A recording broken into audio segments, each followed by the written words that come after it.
सबसे पहले नजर डालते हैं आज की हेडलाइंस पर। उदयमान सूर्य को अर्घ्य देने के साथ ही महापर्व छठ का हुआ समापन। घाटों पर उमड़े श्रद्धालु।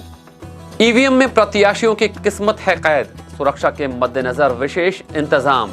बस्तर में 3 दिसंबर को 14 टेबलों पर की जाएगी मतगणना। जलाराम बापा की जयंती पर निकाली गई भव्य शोभा यात्रा। बड़ी संख्या में श्रद्धालु हुए शामिल। और मेडिकल कॉलेज के डॉक्टरों के अथक प्रयास से बच्ची की बच गई जान। फांसी लगाने से कोमा में चली गई थी बच्ची। This program is brought to you by VD Pharmaceuticals. Journey towards health. Bastar की बात में दिन भर की खबरों के साथ मैं हूं मोहम्मद अमीन लीला। आइए बढ़ते हैं खबरों की ओर। सोमवार को उगते सूर्य भगवान को अर्घ्य देने के साथ ही 4 दिन के छठ महापर्व का समापन हुआ। छठ पर्व पूरे भारतवर्ष में धूमधाम से मनाया गया। बिहार, झारखंड, उत्तर प्रदेश के अलावा छत्तीसगढ़ और बस्तर में भी ये पर्व धार्मिक आस्था और श्रद्धा के साथ संपन्न हुआ। व्रतधारियों ने अपने संतान और परिवार की सुख समृद्धि के लिए ये कठिन पूजा की। पेश है ये रिपोर्ट। छठ पूजा का समापन ऊषा के अर्घ्य के साथ संपन्न हुआ।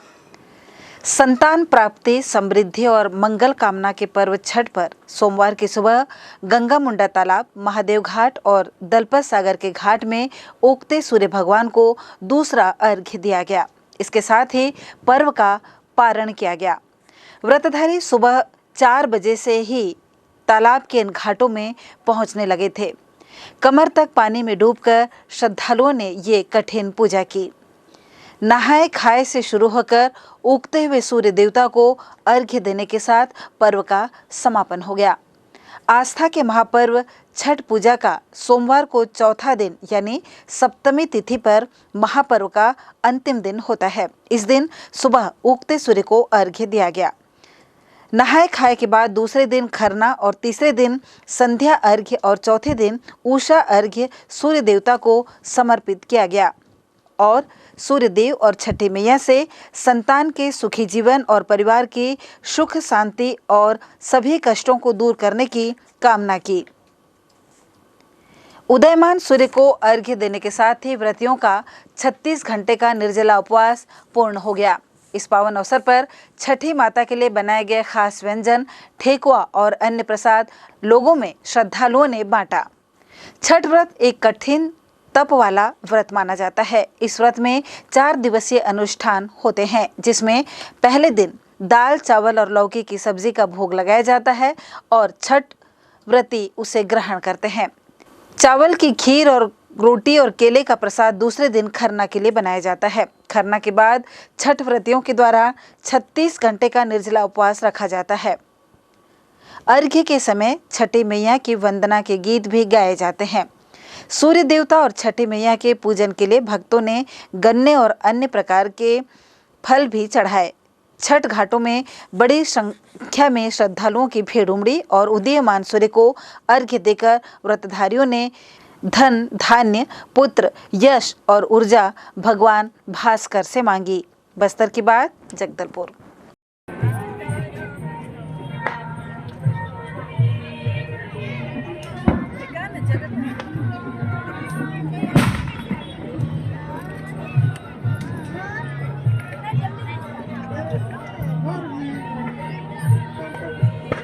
संजीव मार्केट हनुमान मंदिर प्रांगण में भंडारे का आयोजन हुआ। छठ महापर्व के अवसर पर संजय मार्केट समिति के द्वारा भंडारे का आयोजन किया गया, जिसमें हजारों के तादाद में श्रद्धालु एवं भक्तगणों ने छठ महापर्व का विधि विधान पूर्वक प्रसाद ग्रहण किया। प्रसाद ग्रहण करने वालों में बस्तर जिले के कोने कोने से संजय मार्केट आए हुए लोग सम्मिलित है। यह भंडारा छठ महापर्व के अवसर पर किया गया।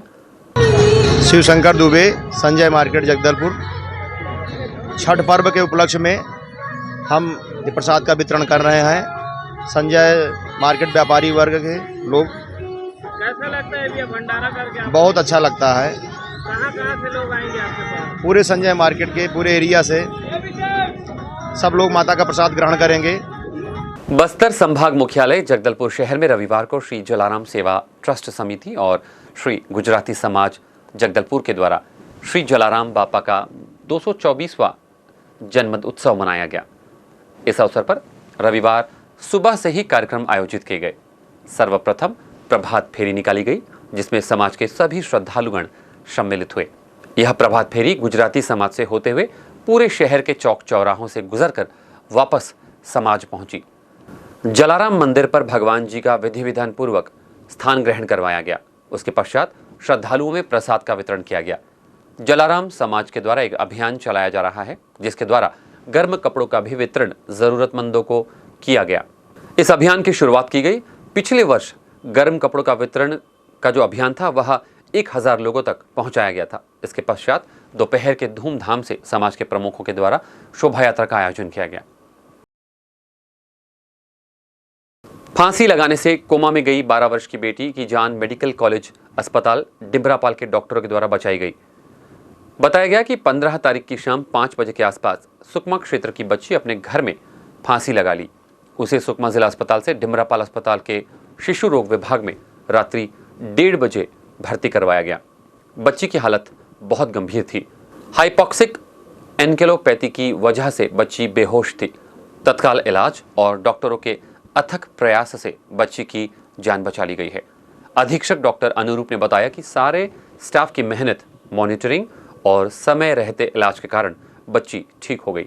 ठीक होने पर बच्ची को पॉजिटिव समझाइश भी दी गई ताकि भविष्य में वह ऐसा कदम दोबारा ना उठाए। बच्ची की जान बचाने में अपना योगदान देने वाले डॉक्टरों में doctor DR Manjavi, doctor Harsh, doctor Babita, doctor Tushar, doctor Ishita, doctor squad और बाल रोग विशेषज्ञ डॉक्टर अनुरूप साहू की पूरी टीम शामिल थी। दिनांक 15/11/2023 को सुकमा क्षेत्र की निवासरत एक 12 वर्षीय बच्ची पारिवारिक कारणों से छोटे से विवाद को लेकर के फांसी लगा लिया था और उस बच्चे को शायद जिला अस्पताल सुकमा में भर्ती किया गया था। वहाँ से फिर गंभीर अवस्था में डिमरापाल अस्पताल में लाया गया। 16 तारीख की रात में लगभग 1:30 बजे जब बच्ची को लाया गया तो उसकी स्थिति बहुत गंभीर थी। बच्ची बेहोशी की हालत में थी।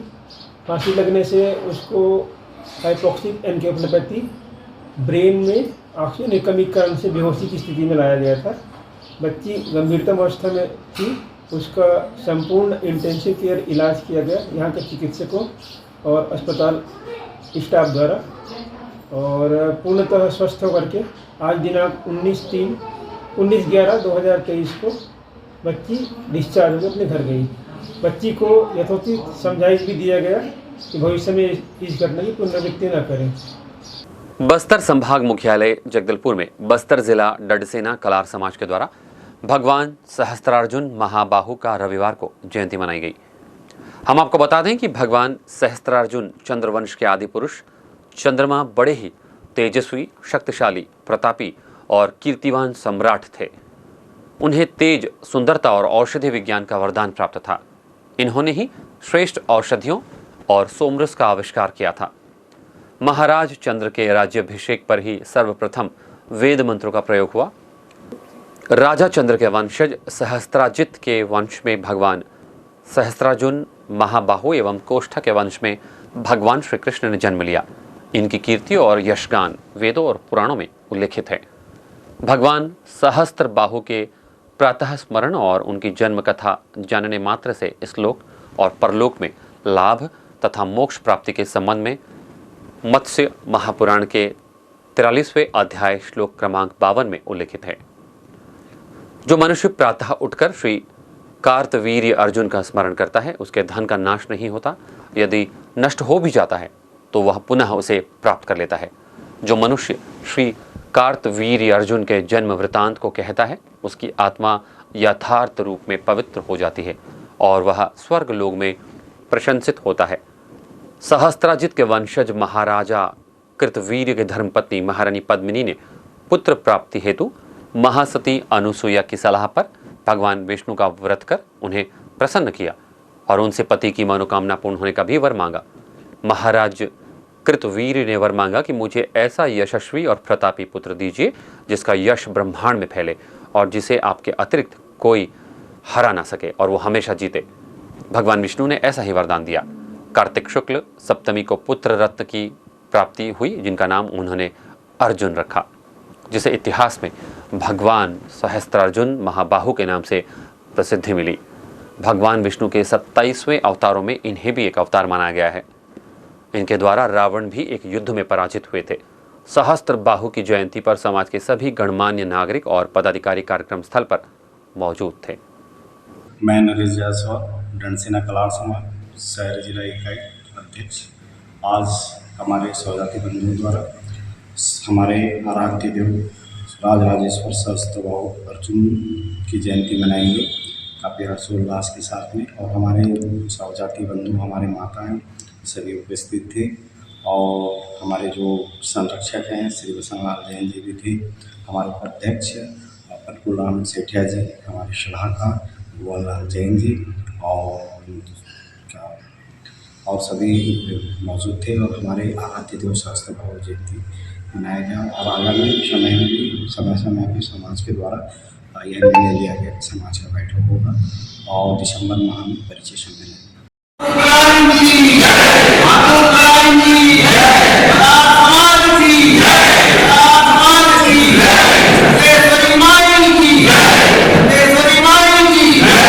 बस्तर जिला यादव समाज द्वारा गोपाष्टमी पर्व और दीपावली मिलन समारोह का आयोजन कृष्ण मंदिर में किया गया। आयोजन के संबंध में समाज के अध्यक्ष बलराम यादव और वरिष्ठ सदस्य बिहारी लाल ने बताया कि गोवर्धन पूजा के पश्चात गोपाष्टमी का पर्व मनाया जाता है। पौराणिक मान्यताओं के अनुसार भगवान श्री कृष्ण बाल्यकाल में गायों को चराने जंगल प्रस्थान करते हैं, तब से गोपाष्टमी पर्व मनाने की परंपरा शुरू हुई थी। बस्तर जिला यादव समाज जगदलपुर इस अवसर पर कृष्ण मंदिर में पूजा अर्चना कर प्रसाद वितरण और सांस्कृतिक कार्यक्रम का आयोजन हर वर्ष करता है। जिला यादव समाज के सारे सदस्यगण और समाज के सारे लोग मिलकर गोपाष्टमी के साथ साथ दिवाली पर्व का भी कार्यक्रम रखा गया। आप लोग भी दिवाली मिलन भी जाए। यहाँ और क्या क्या कार्यक्रम होगा यहाँ आज? बच्चों का नृत्य होगा और ज़्यादा कार्यक्रम 2-4 कार्यक्रम। जी बताइए क्या कार्यक्रम है? बस्तर जिला यादव समाज द्वारा गोवर्धन पूजा के 7 दिनों के पश्चात गोपाष्टमी का पर्व मनाया जाता है। गोपाष्टमी मूलतः श्री कृष्ण भगवान के गैया चराने लेकर ही मनाया जाता है। जब श्री कृष्ण भगवान 6 वर्ष के थे, उन्होंने अपनी माता को कहा कि माता मैं गैया चराने जंगल जाऊंगा। माता ने कहा बेटा तू अभी बहुत छोटा है, जंगल कैसे जाएगा? किंतु श्री कृष्ण भगवान के हट के कारण माँ ने केवल उसको टालने के उद्देश्य से कहा कि जाओ अपने नंद बाबा से पूछ लो, और यदि नंद बाबा हाँ कहते हैं तो आप चले जाना। तो वे दौड़ के नंद बाबा के पास गए। नंद बाबा कहने लगे कि बाबा मैं गैया चराने जंगल की ओर जाऊँ। नंद बाबा ने टालने के उद्देश्य से कहा कि आप जाओ पंडित जी से पूछ कर आओ कि शुभ मुहूर्त कब है। वे दौड़कर पंडित जी के पास गए। पंडित जी ने कहा कि पंडित जी को उन्होंने कहा कि पंडित जी आप ये बोलिएगा कि आज के बाद कोई मुहूर्त नहीं है और इन्हें गैया चराने हेतु जाने दें। वे आके अपने नंद बाबा को बताएं, और तो नंद बाबा ने कहा ठीक है शुभ मुहूर्त है तो आप इसमें जाइए। उस दिन के पश्चात से यादव समाज द्वारा गोपाष्टमी का पर्व मनाया जाने लगा, जिसके तहत आज बस्तर जिला यादव समाज द्वारा गोपाष्टमी का पर्व हर्षोल्लास से मनाया जा रहा है। बस्तर जिले में 7 नवंबर को पहले चरण की मतदान शांतिपूर्ण संपन्न होने के पश्चात संभाग के 7 जिलों में ईवीएम मशीन की सुरक्षा को लेकर बनाए गए स्ट्रांग रूम के विषय पर आईजी पी सुंदरराज ने बताया कि पैरामिलिट्री फोर्स एवं पुलिस के जवानों द्वारा 3 लेयर सुरक्षा बंदोबस्त के तहत ईवीएम मशीन की सुरक्षा की जा रही है। सुरक्षा के इस कड़े पुख्ता इंतजाम में किसी भी व्यक्ति का प्रवेश निषेध है। केवल राजनीतिक पार्टियों के चिन्हित प्रतिनिधि एवं निर्वाचन आयोग के पदाधिकारी द्वारा ही समय समय पर मॉनिटरिंग की इजाजत दी गई है। बस्तर विधानसभा के 3 विधानसभा क्षेत्र जगदलपुर, बस्तर एवं चित्रकूट विधानसभा की ईवीएम मशीनों की सुरक्षा आदर्श महाविद्यालय धर्मपुरा में की गई है। 3 दिसंबर की मतगणना 14 टेबलों पर की जाएगी। बस्तर संभाग के अंतर्गत 7 नवंबर को प्रथम चरण के मतदान के पश्चात सभी ईवीएम मशीन को सुरक्षित तरीके से संबंधित जिला मुख्यालय के स्ट्रांग रूम में अभी रखा गए थे। स्ट्रांग रूम सुरक्षा के लिए चुनाव आयोग के मापदंड अनुसार प्रत्येक स्ट्रांग रूम में एक company central armed paramilitary forces, साथ साथ आउटर कॉर्डन के लिए और पेट्रोलिंग के लिए स्थानीय पुलिस बल का इस प्रकार 3 लेयर कॉर्डन व्यवस्था की गई है। साथ साथ सीसीटीवी निगरानी के लिए भी 24/7 का व्यवस्था की गई, और इसके अतिरिक्त कैंडिडेट या उनके एजेंट द्वारा स्ट्रांग रूम की निगरानी रखने के लिए उनका प्रत्येक से एक कमरे का व्यवस्था भी की गई थी। इसी प्रकार जो इलेक्शन कमीशन की गाइडलाइंस के अनुरूप 7 नवंबर से लेकर 3 दिसंबर मतगणना तक स्ट्रांग रूम सुरक्षा के लिए आवश्यक इंतजाम किए गए थे। तत्पश्चात 3 दिसंबर को मतगणना के दौरान अन्य जो आसपास शहरी इलाका में भी पेट्रोलिंग और लॉ ऑर्डर व्यवस्था को संभालने के लिए अतिरिक्त तैनाती भी की जाएगी। बस्तर जिले के सौरभ मजूमदार का चौथी बार छत्तीसगढ़ टीम में विजय हजारे ट्रॉफी के लिए चयन हुआ है। विजय हजारे ट्रॉफी भारत की एक दिवसीय 50 ओवर की सबसे बड़ी प्रतियोगिता मानी जाती है, जिसमें देश के नामी खिलाड़ी अपनी अपनी टीम से खेलते हैं। सौरभ दाएं हाथ के तेज गेंदबाज माने जाते हैं और बल्लेबाजी भी वे कर लेते हैं। लगातार अपना अच्छा प्रदर्शन वे कर रहे हैं, जिसके कारण चौथी बार उनका चयन छत्तीसगढ़ टीम से हुआ है। सौरभ राजस्थान के जयपुर के लिए टीम के साथ रवाना हो चुके हैं। प्रतियोगिता 23 नवंबर से प्रारंभ हो रही है। छत्तीसगढ़ के मैच हैदराबाद, सर्विसेज, मेघालय, मणिपुर, विदर्भ, महाराष्ट्र और झारखंड के साथ होगा। सौरभ के चयन होने पर जिला क्रिकेट संघ के पदाधिकारी, सदस्य खिलाड़ियों ने खुशी व्यक्त करते हुए उन्हें बधाई एवं शुभकामनाएं प्रेषित की है। चोरी की वारदात को अंजाम देने वाले एक आरोपी को पकड़ने में बस्तर पुलिस ने सफलता हासिल की है। बताया गया है कि चोर ने घर के अंदर घुसकर नगदी रकम, सोने का मंगलसूत्र, चांदी की पायल, 2 मोबाइल नग चोरी कर ली। चोरी करने वाले आरोपी को 24 घंटे के भीतर ही दरभा पुलिस ने गिरफ्तार कर लिया है। आरोपी के कब्जे से नगदी रकम, मंगलसूत्र, पायल और मोबाइल बरामद कर लिए गए हैं, जिसकी लगभग अनुमानित कीमत 25,745 रुपये आंकी गई है। आरोपी का नाम गोपाल सऊद है, जो कि अटल आवास हाउसिंग बोर्ड कॉलोनी का निवासी है। गौरतलब है कि बस्तर पुलिस द्वारा आपराधिक तत्वों पर लगातार कार्रवाई की जा रही है। इसी श्रृंखला में ग्राम नेगानार नकापारा के घर में चोरी करने वाले आरोपी को पकड़ने में पुलिस को सफलता मिली है। आइए चलते चलते एक बार फिर से नजर डालते हैं आज की हेडलाइंस पर। सबसे पहले नजर डालते हैं आज की हेडलाइंस पर। उदयमान सूर्य को अर्घ्य देने के साथ ही महापर्व छठ का हुआ समापन। घाटों पर उमड़े श्रद्धालु। ईवीएम में प्रत्याशियों की किस्मत है कैद। सुरक्षा के मद्देनजर विशेष इंतजाम। बस्तर में 3 दिसंबर को 14 टेबलों पर की जाएगी मतगणना। जलाराम बापा की जयंती पर निकाली गई भव्य शोभा यात्रा। बड़ी संख्या में श्रद्धालु हुए शामिल। और मेडिकल कॉलेज के डॉक्टरों के अथक प्रयास से बच्ची की बच गई जान। फांसी लगाने से कोमा में चली गई थी बच्ची। बस्तर की बात की आज की इस कड़ी में आज वसत नहीं। कल आपसे फिर होगी मुलाकात कुछ और ताज़ा तरीन खबरों के साथ। तब तक के लिए हमें दीजिए इजाजत। नमस्कार। This program was brought to you by VD Pharmaceuticals. Journey towards health.